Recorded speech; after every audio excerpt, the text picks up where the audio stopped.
We have this yearning, this hunger to be seen, like on a soul level. Ultimately, it's being seen, but it's also being known. But if I'm doing it as a performance and there's any falsity to it, I'm never actually seen, ever, ever, ever. I think what we're deeply afraid of as women, yet simultaneously crave more than anything, is to drop the masks and the performing and rather become an informant. What will I hear in the silence? Who will I meet in the silence? What will I discover in the silence? What am I going to fear and feel in the silence? Am I going to like who I am underneath all the noise? Revealing myself in that deepest way is the only way I will ever be known and seen. And the risk of being torn apart and heartbroken in that is massive.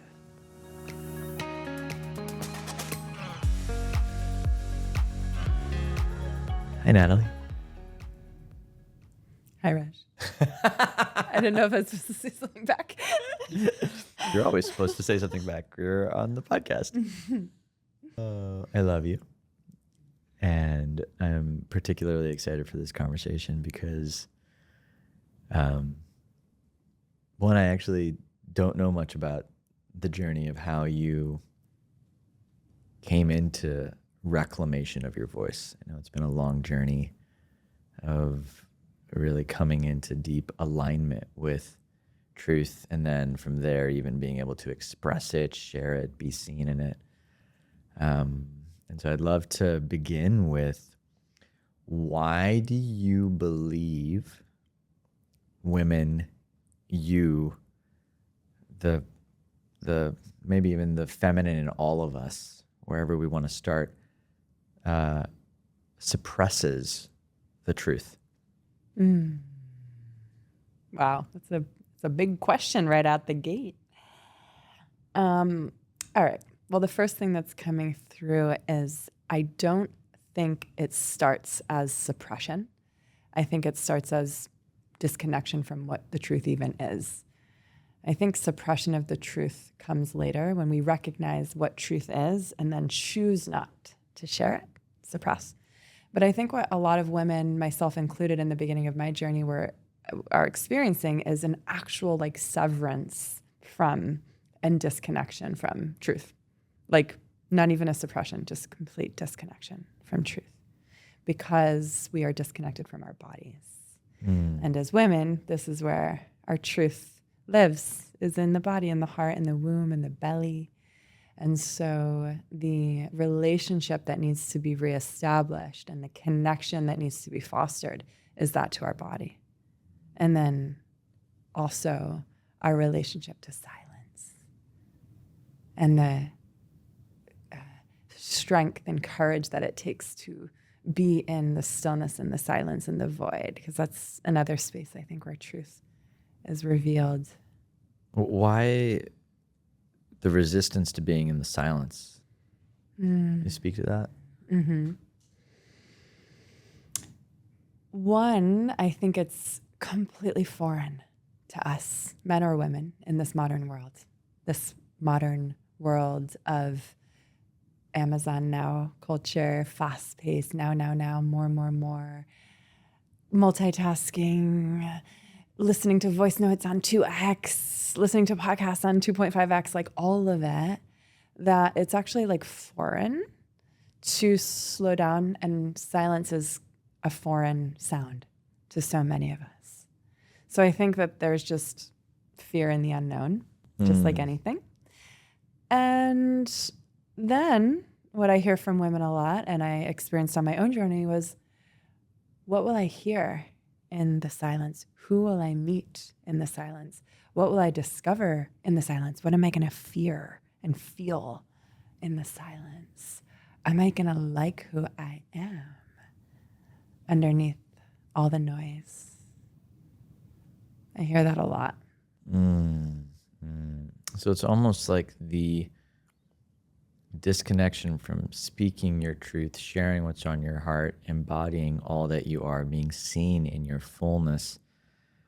In some ways, there's a terrifying nature to it, because What if what you discover isn't something that's easeful? What if something you discover creates more problems in your life? What if something you discover, so it's almost easier to be in denial. It's almost easier to not speak. It's almost easier to stay oblivious or to consciously actually push it down and not say it because of the perception of danger? Is it the perception of what are we really afraid of?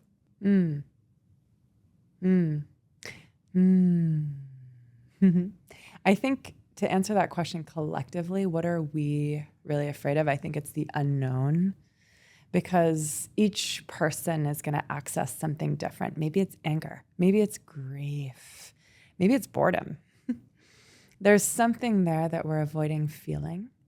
And, you know, you and I practice energy hygiene all the time. At the core of us, underneath all the unspoken words, underneath all of the unsaid truths, underneath all of the unprocessed emotions, underneath all of the bound energy, at the core of all of us, every single one of us, is our base coat expression, feeling, emotion, state of being, which is peace, joy, and freedom. But we have to access everything that's preventing us from actually feeling that on the way to that. All the gatekeepers, I say the unspoken words, the unspoken truths, the no's that were said as yeses, the repressed heartbreak, so much. So I think what we're fearing is all the backlog on the way to the ocean of love. And what about being seen? What do you think the fear of being seen, of expressing, what is that fear of? I love this one, particularly for women, because I know, just being a woman and being surrounded by women, we have this ache to be seen. We have this yearning, this hunger to be seen, like at the deepest level, like on a soul level. And I think ultimately it's being seen, but it's also being known. So, you know, I could walk through a room and position myself in a certain way and wear a certain mask and be seen. Or I could get on stage and sing a song and be seen. But if I'm doing it as a performance and there's any falsity to it, I'm never actually seen, ever, ever, ever. And there's so much grief in that, and there's so much isolation in that. And so I think what we're deeply afraid of as women, yet simultaneously crave more than anything, is to drop the masks and the performing and rather become an informance. So shift from being performative, props and masks and postures, to just raw, naked, exposed, underbelly, inside out. This is me. Are you going to love me as I am? So there's a risk there, because revealing myself in that deepest way is the only way I will ever be known and seen at the soul level by another. And the risk of being torn apart and heartbroken in that is massive. It's a flip side of the same coin. And so most of us play it safe and reveal just a little bit of enough of us to be seen, but it leaves us feeling eternally unknown. But it also leaves us feeling, in some ways, I feel like there's a lack of confidence. Like the upside of letting yourself be seen for all that you are is that you dissolve the fear of being all that you are. And when you're walking around without fear, you are more expressed, more alive. You take risks. You ask for the raise. You go for the thing. Like you are more bold, more daring, more connected when you're in some ways not afraid to be seen. You know, and on the masculine side, like for me, it's like not being seen as a failure.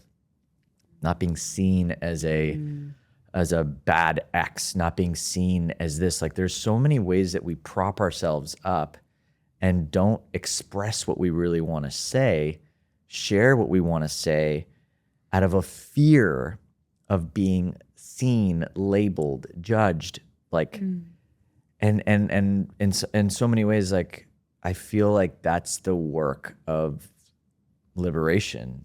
That's the work of coming home to ourselves, is letting ourselves be seen, but recognizing that when you don't fear being seen, when you reclaim your voice, the possibilities are endless. I love how you mentioned the word confidence, because if you break down the etymology of confidence, it's confida, like with truth, with faith. Oh, wow. So with truth. Fida is like faith and truth, right? Confidence with truth and faith. Wow. And so it makes sense what you're speaking to, that cool. in any moment we can be operating from fear or faith. Confidence with faith. Totally. Faith that in this moment, if I'm following what's true for me and I speak what's being asked to be shared into this space, that it will be received in the way that it's meant to be received, and it will have the impact that it's meant to. So you've worked with a lot of women, and like you're just in this space and very attuned to the challenges specifically around this piece. Like, what's at the root? Like, is it like childhood relationships with mom, dad, partners? Like, where does the actual fear come from? Like, and like, cause I think like just shining light on where the fear comes from and just speaking to that kind of dissolves some of the fear. Like it takes some of the shame out too. The fear of expression. Yeah. I would say, I mean, there's many, many, many layers, but the two main ones that come up for me are one, society. So that's just what we're swimming in all the time, cultural conditioning through movies, through Disney movies as kids, through every form of media that we can imagine. And also the unspoken expectations placed upon us in society, in this modern world, as it is to be a woman. But then often it's our family of origin that we grew up in. And it's those micro moments, as you and I both know from our studies, it's those micro moments of being told what to say. Say please, say thank you. What do you say when the way parents speak to children? Go ahead, say thank you to your uncle, like being told what to say, being told what not to say. And then also like our voice doesn't matter when we're kids in a lot of households growing up, right? We're told to sit down and shut up in school. This happens in the school system as well. So all those micro moments where kids come in with so much life force, they're radiant, they're brilliant, they're expressed. And slowly, and sometimes not so slowly, and abruptly, and sometimes not so abruptly, we're dimmed down. And I think this happens with men and women.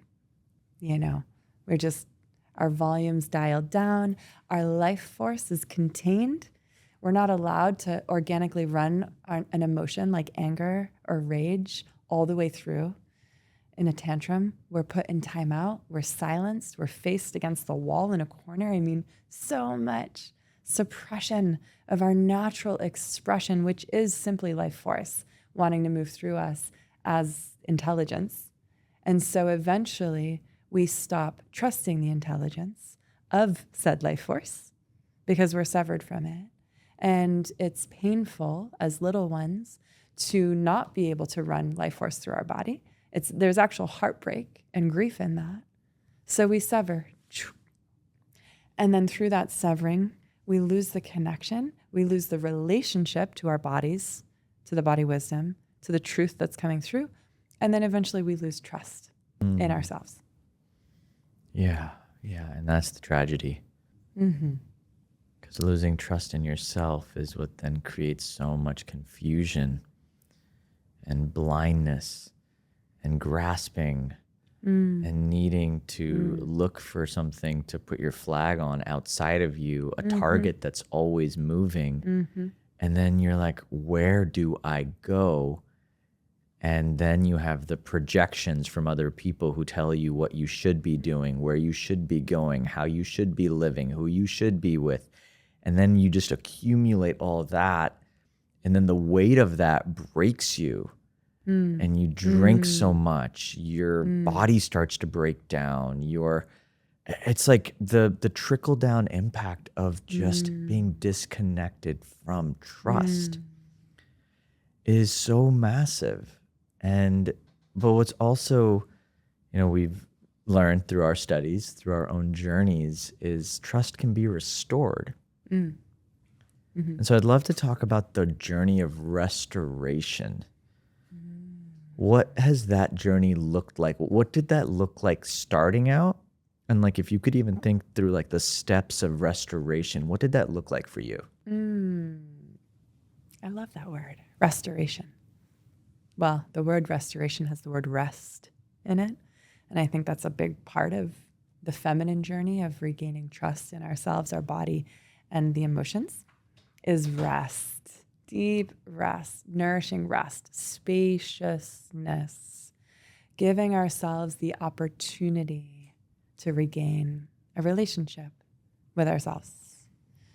So I would say for me personally, it started on a more surface level, but it was an important part of the journey with yoga, like a physical embodiment practice of just, so much of my life, I was like a marathon runner and a CrossFit athlete and all of these things that were measured by metrics and goals and things like that. But that's not where the dialogue of the feminine system lives. The feminine system is immeasurable and can't be calculated. And so shifting from my head into the heart and into my womb, into my body was like the first step. So I would say through a physical practice. Through a physical practice, at least for me, right? And I imagine this is the doorway in for most women. Head to body, however you get there. Maybe that's receiving physical touch through a massage with full presence. Maybe it's a yoga practice, a breath practice, intimacy with a partner, if you're both aware and attuned. But something, and I always say, as the breath, so the mind. So the breath is the quickest, I think, and most efficient way to get into our body. Establish that connection. Drop anchor. Close the eyes, drop anchor, and keep dropping anchor. So when you talk about establishing trust and restoration, you have to drop that anchor hundreds of times, thousands of times. But don't let that, hopefully that doesn't feel daunting to those of you listening, because every deep breath is a drop of an anchor. Every closing eyes, how do I feel? Where's there constriction or contraction in my body right now? Dropping an anchor. So it's establishing that pathway, because most of us have a very clearly defined pathway from the brain to the brain. But the trust, because we've neglect and shame are cousins. They're cousins. Same frequency. Shame or neglect is a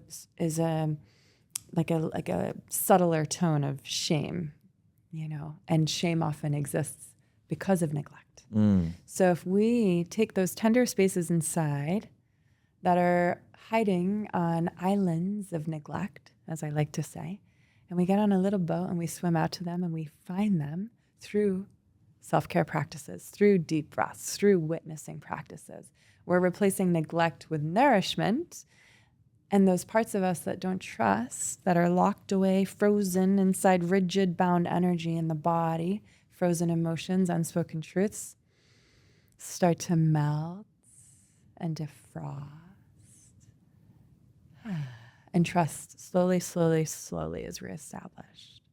How have you experienced trust and reclamation of voice being almost like reclaimed through witnessing, through like practice with others. You know, like, because I see the step one, which is coming home to self.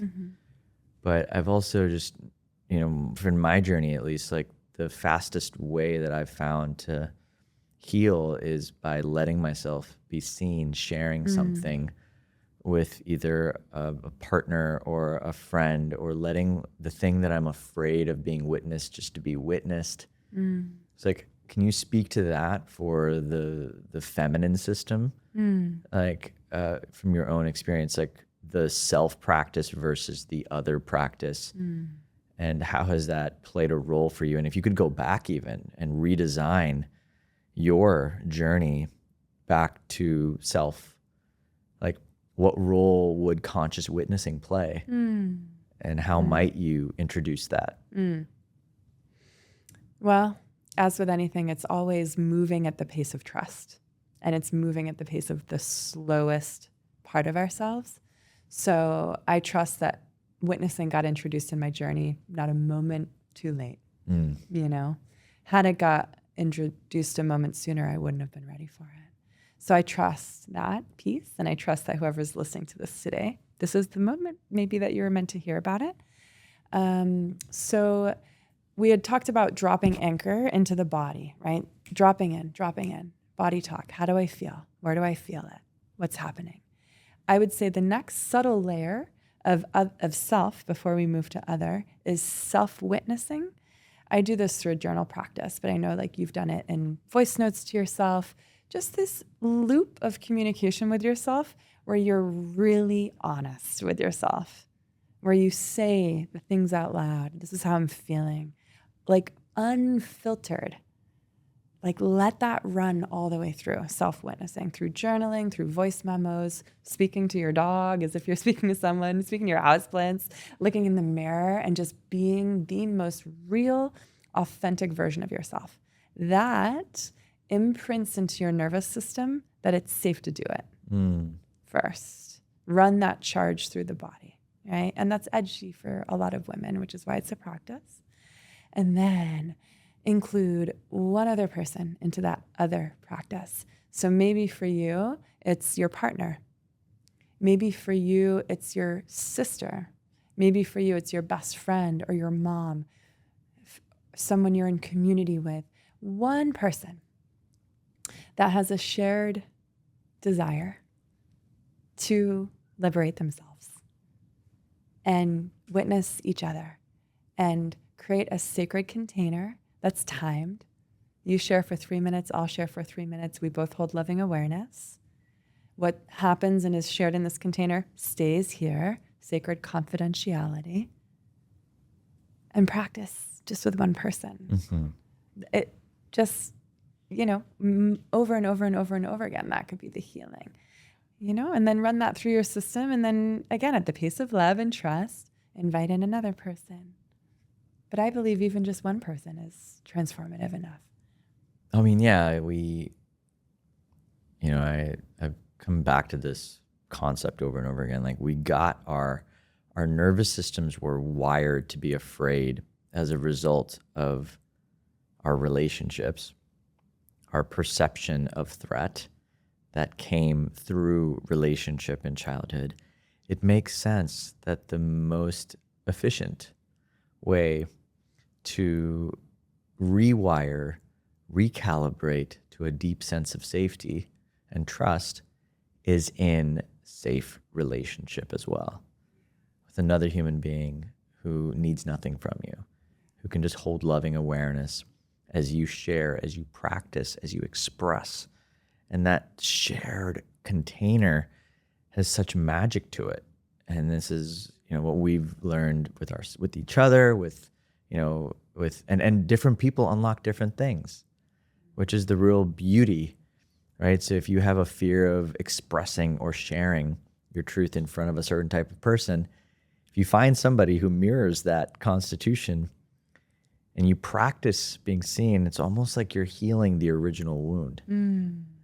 And this is what becomes so profound when you start to really understand what we're saying right now, is when you become aware of your architecture, your wound architecture, when you become aware of why you are the way you are, where your expression got suppressed, with who it got suppressed with, what's frozen in time, and then you begin to take radical boldness, maybe, to be witnessed and seen in safe containers, you now have a pathway for integrating a whole new set of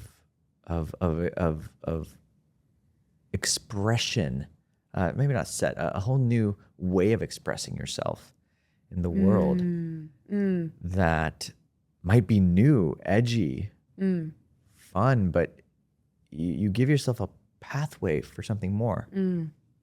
There's something interesting coming through as you're speaking is, I think so often we think of expression as speaking, here's what I need to say right now. But what's really important, I think, to fold into this practice of witnessing, both with self and other, is expression. Could also just be me sitting across from you without saying a word and asking you to witness me in my grief, in my jealousy, in my self-loathing, whatever it is, without needing to say a word. Sometimes that's even more vulnerable. But to drop into the lower body and be witnessed in the tears, in the sounds, in the breath, in the movement. So a lot of us express differently. So some people, it might feel like, I don't quite know even what to say because maybe the wound structure is frozen pre-verbally and it doesn't need to be spoken in words that make sense to our adult mind. But if you can just witness me in a temper tantrum that I never had when I was 2 years old, that my mom didn't let me have, and trust like the organic intelligence that wants to move through your body through breath and sound and movement. Nonsense, gibberish, we've done that before, So I think that's like an important piece to share around expression is that it's breath, sound, movement, feeling, emoting, words, sure. It's whatever you're afraid to express. Doesn't have to be words. That's what I'm really wanting to anchor in here is there's the freedom is in allowing whatever is authentic to be seen, heard, held, expressed. Even the act of expressing it is an act of self-love. That's how it's always like seen with me. Like, so even if you're not practicing, but you're like, oh my God, like I really want to share this thing with this person. You having that feeling of, okay, I really want to share this truth with this person who might be upset, who might say this thing. It's like, just give yourself a pat on the back because that is the greatest act of self-love. I love myself so much that I'm going to risk being rejected, abandoned, ridiculed.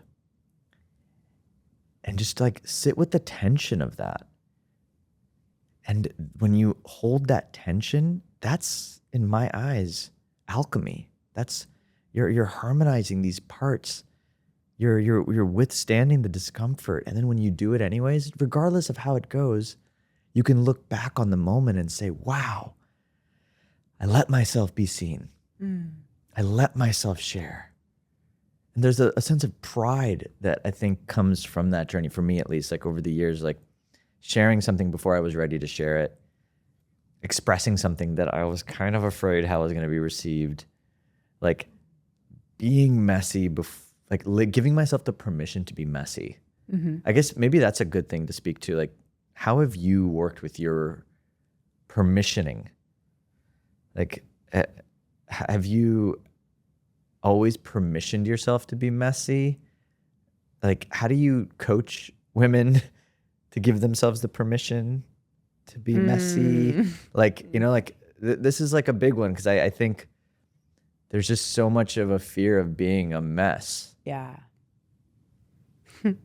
Find yourself a man who loves it. Men love it. So I love, like, nothing makes me happier than watching women unravel. Like letting their hair down, crying and letting their makeup run down, like showing up a little disheveled, like whatever it is, you know? And I'm still working on that. It is very much still a journey for me, showing up in the mess, showing up in this one comes up a lot with women, the mediocre. I give women home play. I say, go be mediocre this week. Do something like C- and see how that feels in your body. You know, so many of us are like A+ students, high achieving, high performing, perfectly curated. So in the privacy of your own home and in your own heart and in your own practice, let yourself be messy. I mean, I burp all the time.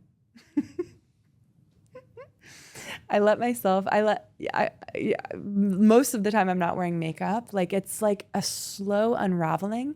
It might be easier for women to start with the physical. So let your hair down. You spill something on your shirt, so what? You know? Your manicure is not perfect, so what? Start with the physical. There's less risk there. And then start with the, what would it be like to not apologize for being 3 minutes late? That's a big one. Apologizing. Yeah. And the messy is the primal. It's the pulse of the feral and the feeling body. And so just being more feelable is so magnetic. Being feelable. And a lot of women interpret that as being messy. I'm sorry. I'm a hot mess today. I'm sorry. I'm rambling. You know? So it's like, let yourself spill over the edges. Let yourself take up space. And don't apologize for it. And you doing that is permissionary for others to do the same, for other women to do the same. It's radical to not apologize. I mean, I can speak for myself. Like I like it just today, like I had to move a meeting, I had to move something around, and it's like my default pattern was I wanted to say I'm sorry. And I wanted to give an over explanation of why this was happening. And I actually paused myself. I was like, what would it look like to not over explain, and just say, I can't do this time. Can you do this instead? Boom. And Powerful. I sat with the discomfort of that because I could feel all of my little one that was like, oh my God, like what if this leads to this outcome? What if this leads to this loss of love or loss of security and safety? What if I ruffle feathers and now they're not wanting to be friends or wanting to collaborate? Or what if they think it's like, and it was just fascinating to witness myself just go nuts. And you held? I held. Yeah. And I got a response with no problem. Confidence. It was no problem. Zero issue. Confidence. And that's what we're speaking to here is, being able to learn and develop these skills to claim and continue reclaiming. Yes, because this is also part of expression. So often I think there's two pieces here that we haven't touched on yet that I just want to touch on. So often we think our journey to reclamation and reclaiming our expression is like saying the truth and speaking the truth. Yes, all of that. Speaking the words, saying how I feel. It's also, is what I'm saying now true? That's a part of expression. So when you say, I'm sorry, which, by the way, sorry and sorrow have the same etymology. So every time you say, I'm sorry, you're introducing sorrow into your energy field, which is beautiful if you actually mean it. But otherwise, we're just like micro dripping a little bit of shame every time we say sorry. So I think part of expression is too, also, am I saying what I mean, like all the way through? So that by the time I do use my voice, it's like reverbing in truth, And then the other piece I just want to touch on too is part of expression is also expressing the like words of love that we haven't spoken. So yes, it's, it upset me when you said this, or, hey, I ordered this, but that's not quite what I got. But it's also like, oh my God, I love you. I love you. or like, thank you so much for inviting me here today, right? It's the golden shadow that we don't express. That is an also important part of expression. I think what I'm taking away from this conversation is like expressing it for yourself. Like if you feel a thank you, say it because it's something that authentically feels true for yourself, regardless of how it's received. If you're saying no, say it because you really feel that for yourself. And ultimately, I think this journey of reclaiming your voice, sharing what's true for you, is a journey of actually staying in right relationship with you. Yes. It's about staying in integrity and alignment with you, your body, your intuition, and prioritizing that and giving yourself the permission to prioritize that over everything else, because that is the radical revolution Yes. that we are alive inside right now. The reclamation, the taking of the energetic sovereignty, becoming sovereign in the way you speak, the way you feel, the way you express, and really coming home. And this is where it ties back to the intention of this whole podcast with the relationship to the masculine as a feminine being. Because how many of us are going on dates and just saying what we think he wants to hear, or being relatable and digestible and palatable and all of that? And great, that might get you a second date and a third date, but with who are they dating? You know? So it's going back to that piece of being seen and fully known all the way through.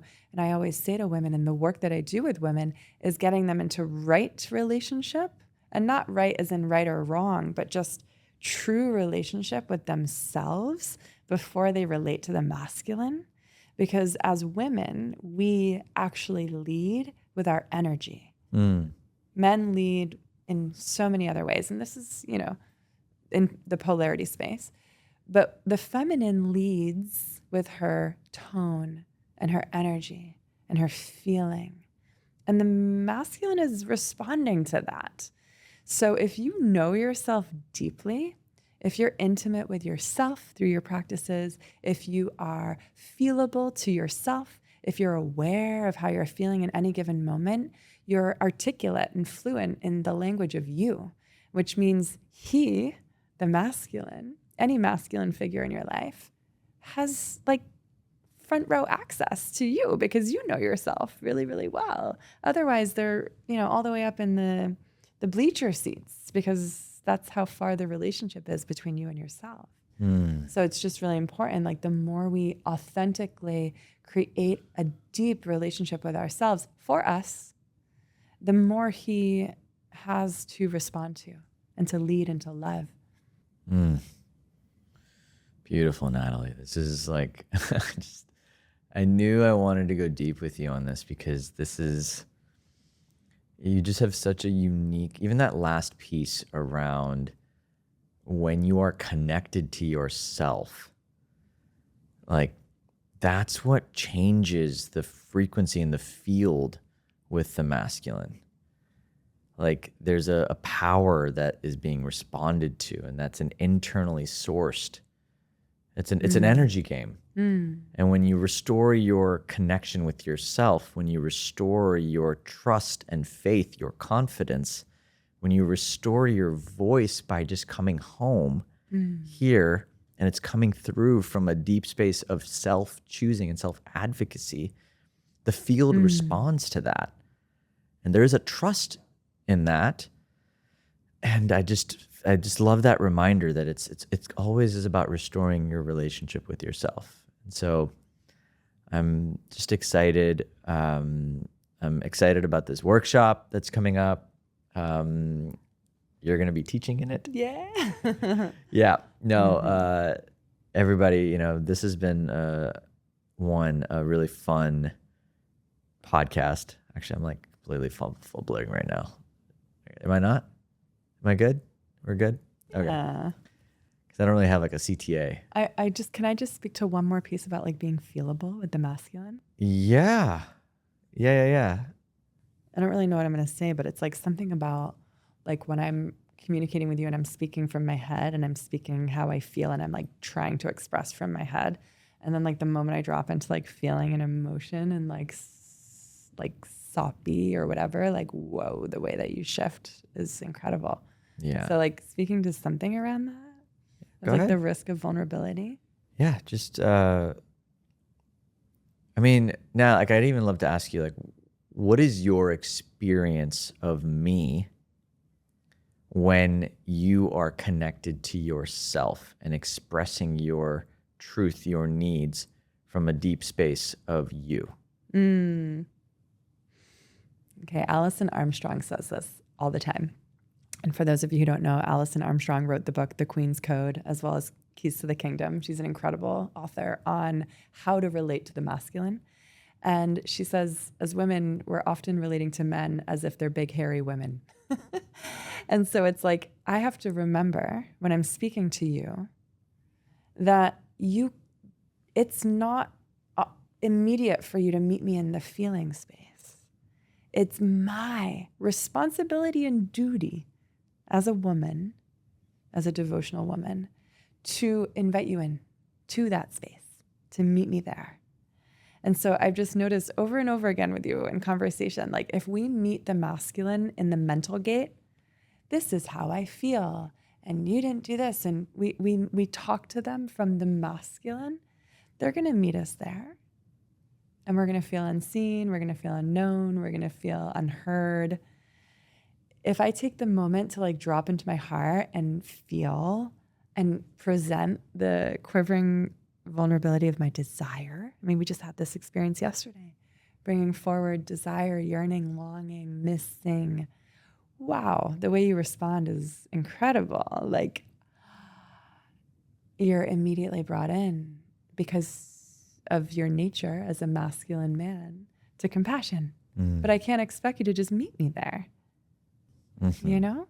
So it's beneficial for us as women to drop out of logic and reasoning and actually inspire with spirit, inspire a man to meet us by being with our own divinity and our own feeling.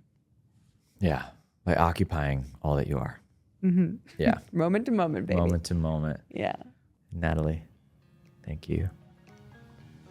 Thank you. I love you too. Thanks for tuning into this week's episode of Stay Grounded.